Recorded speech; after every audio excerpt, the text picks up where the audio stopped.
Pää! Pää kun mä! Pää! Mä! Pää! Pää! Näin on hyvä kokeilla kuinka pässit elää. Pääsee oikein tähän.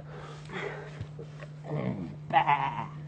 Pää! Sakeli, mitä me syötetään noille, kun se on syöpynyt tää meidän ämpäri? Pitääpä maistaa, miten ne oikein joutuu päivästä toiseen kärsimään.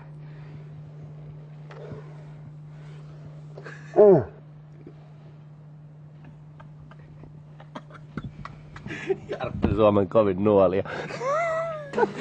Sen takia ihan vaan kehittynyt noin hyväksi, kun kato, meidän pitää aina testata nämä eläinten ruuat, että mitä ne oikein joutuu, tai mitä ne oikein saa syödä, niin Jarppi täällä kielipitkällä käy kaikki suolakivet läpi.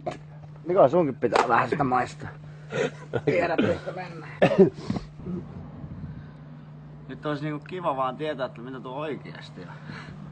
Että se on jätkät sellaista niin lampaiden ja pässien nummetuslääkettä. Ei sitä nyt nuolaksi, pitää purraa. No suolaista. Oh. No suolakivi. Siis tämähän on, täällä kuitenkin on niinku Cindy ja Frankin se pääruoka, mutta millä tuonne pää mahtuu?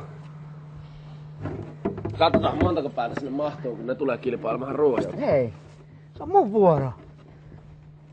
Ha! Vuoro! Mun vuoro! Menkää nyt pois! Ja mulle käy.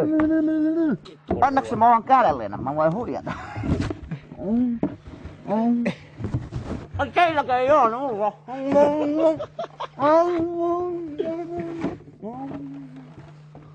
Nyt on vielä hyvä paikka.